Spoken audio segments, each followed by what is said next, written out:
Hello dear all, I welcome you once again in my class. Today we will discuss the introduction to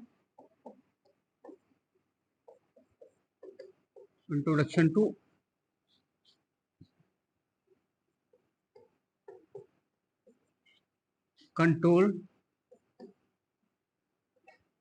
system design.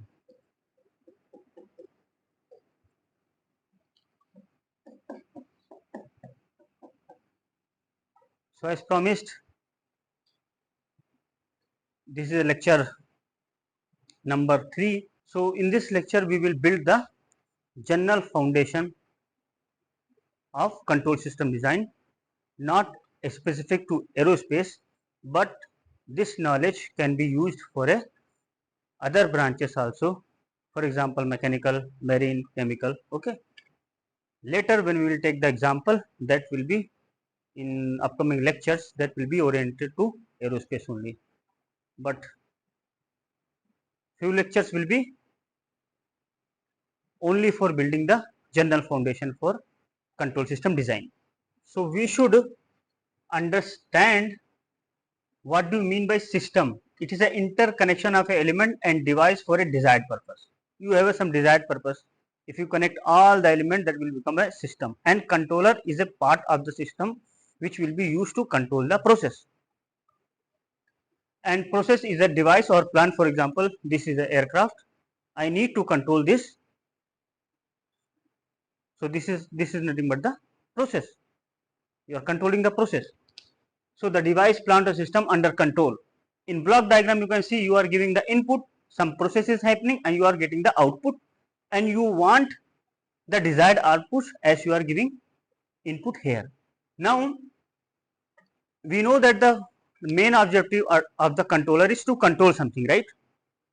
But it is not just the controlling. We have to control in a proper way.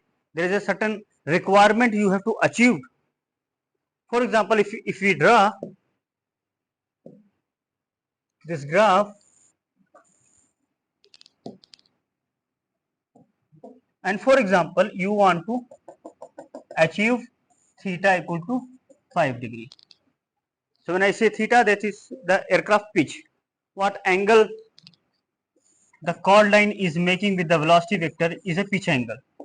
If you are considering only wing, if you are considering the fuselage, this chord line will be the fuselage reference line. So what is the angle it is making with the flight velocity? It is pitch angle. Let's say aircraft was flying beautifully at some theta equal to, let's say 2 degree, but you want to slow down the speed at the same height. That way you have to increase the aircraft pitch. So this aircraft pitch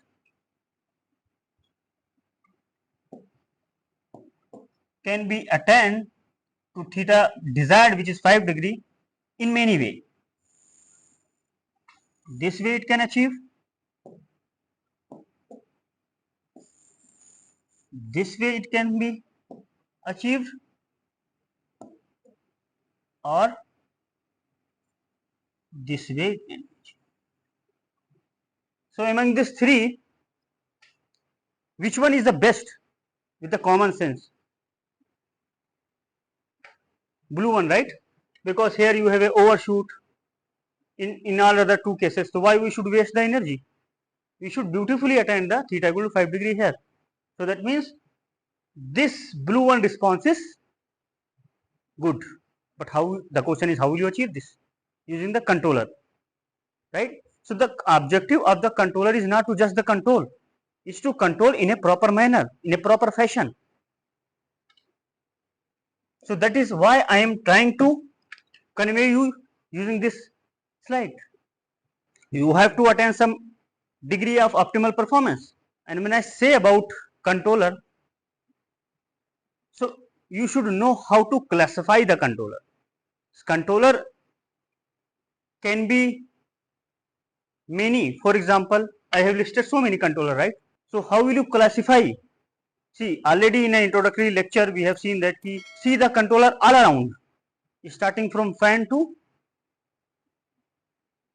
aircraft rocket, space shuttle, etc., right? So you have to classify the control system. So we can classify this as a natural and man-made. Natural, human body, right? Plant, natural controller. Man-made, this can be manual and automatic. For example, you are riding a car, you are putting one gear, two gear, third gear, fourth gear, right? It's manual control, right? But this can be automatic also. Based on the speed, the gear will change. And now this automatic can be further classified as a open loop and closed loop. What do you mean by open loop? That means you are not taking care about the feedback. And closed loop, you are actually monitoring the feedback. Later I will tell you, in a complete control law, some loop can be open loop and some loop can be the closed loop. Combination of open loop and closed loop. Okay, we will see. And then the open loop and closed loop can be further classified as a linear controller and non-linear controller. So what do you mean by linear? Linear, that means it will follow the principle of superposition, it will follow the principle of homogeneity, and non-linear it will not follow. We can take a simple example and we can comment on this linear and non-linear. Let's say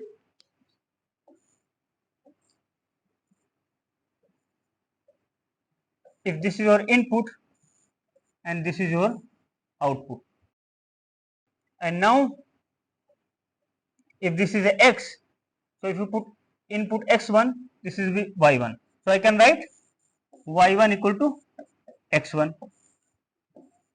And in the second case,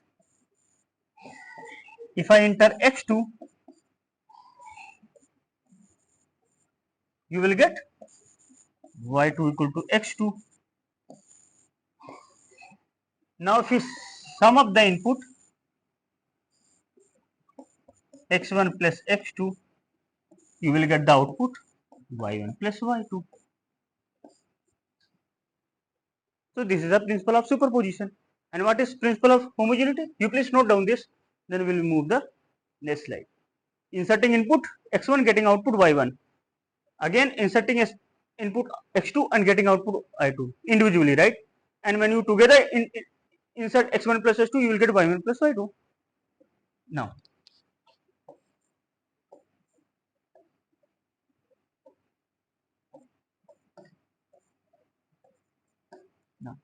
when I write y equal to x1, if you scale this input by 2 times, then output will be also scaled by 2 times, right? So by what factor you are changing the input, with the same factor the output will change. So that is principle of homogeneity, right? So if the system follow these two principle of superposition and principle of homogeneity, it will be called a linear system. See, x to the power 1 na degree 1, that is why it is linear, called linear. Now when you consider y equal to x square, now when you take the example, put x1 equal to 1, you will get y equal to 1. Put x2 equal to 2, you will get y equal to 4, right? And now here you will sum this input, 2 plus 1, 3, right? So if you put 3, you will get 3 square 9. Okay, so if you sum up the input 2 plus 1, you will get the 9, not 4 plus 1, 5. So non-linear is not following the principle of superposition, right? Like that, it will not follow the homogeneity also. If you scale the input by 2 times, the output will be scaled by 4 times here in this case. So it is also not following the principle of homogeneity. Why it is called non-linear? It's degree 2, right? So that is how you have to know whether your system is linear and non-linear. You should have a clear cut difference what is linear and non-linear, right? Mathematically also, and with some kind of example you can feel, right? Like I have shown to you, right? Now again in linear also there will be 2 types, and non-linear also there will be 2 types. and these both two type will be equal. For example, this is time variant, time variant, time invariant, time invariant. That means your aircraft's dynamics is dependent upon a time. Aircraft is dynamics is dependent upon time, and it is time event means aircraft is independent of aircraft dynamics is independent of time. You will see later when I will write x dot equal to ax plus bu, where a is a constant at a particular trim point. It is not varying with the time, so it is time invariant. If it is varies with the time, it is a time variant. This is all about the classification, but based on approach you can adopt classical control approach, where you will use the frequency domains. Later I will tell you request criteria, Bode plot, root locus, etc. to design the control system. So you can take a classical approach and you can take modern control approach. In modern control, generally you will deal with the state space, where you will see whatever you want to control. Along with this, you can monitor other states also. That is the advantage of a state space model. So in that you can design a robust control. For example, you want to handle some kind of uncertainty, for example, like a uncertainty or disturbance in a dynamics, atmospheric disturbance, input disturbance, output disturbance. So if you want to handle the delay also, then robust control you can design. Optimal control, that means I want to get some optimal performance in terms of fuel optimal, control optimal, like I want to minimize the control effect, so you can design the optimal control.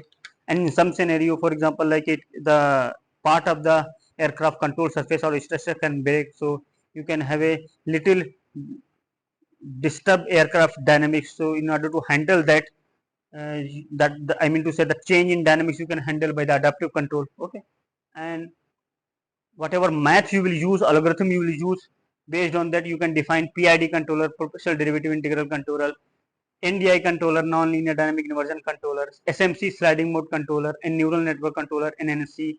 And the advanced version of NDI, it is called INDI, incremental nonlinear dynamic inversion, sensor based. This is also called sensor based controller. And then reinforcement learning controller you can use. Okay. So these are based on the algorithm, different control can be used. So hopefully maybe I will take the separate lecture on this topic, nonlinear controller, this NDI, SMC and INDI, because I have worked this control technique. So this is all about the classification and approach and algorithm, control algorithm. Moving further, you should know the system and domain. You should have a clear cut definition in your mind when somebody asks you. Okay, linear system, I already told you, it will follow the principle of superposition and homogeneity. Non-linear system, already I told you. Time domain, one or more input variable and one or more output variable sampled as a function of time. That means you will give the input, you will get the output, and all you will plot in the with respect to the time. For example, aircraft pitch, velocity, angle of attack, side slip angle, all the parameter will plot with the time. Advantage. So I said that, right? For example, if you want to control pitch, along with this you can monitor the other parameter also. For example, aircraft altitude, whether it is dropping or not, aircraft speed, angle of attack, like that many parameters you can model. So that is the advantage of a time domain. But in a frequency domain, you can analyze the multiple signal. For example, you can deflect the elevator with some low frequency and you can record the data. You can deflect the high frequency and you can record the data, and you can plot in the Bode plot.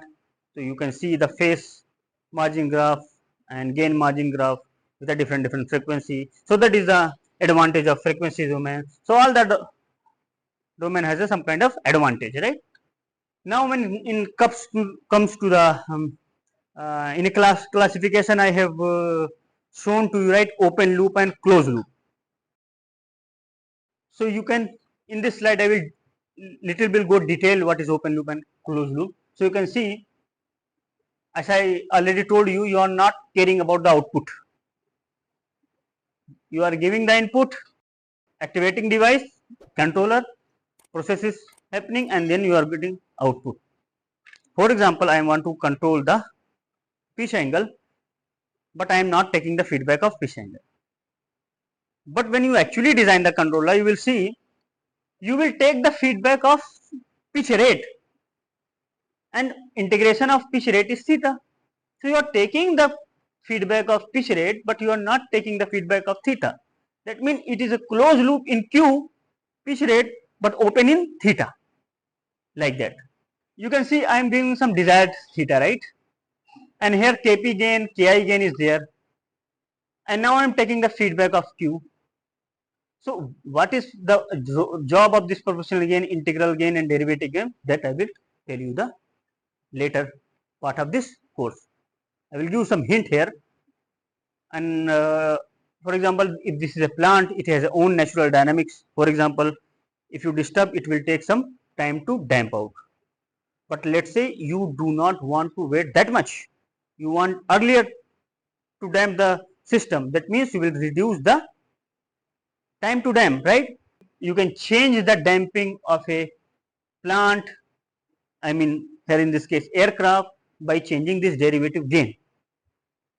Okay, and then you can improve the response by this compensation. This is some kind of compensation which is having proportional gain and Ki gain.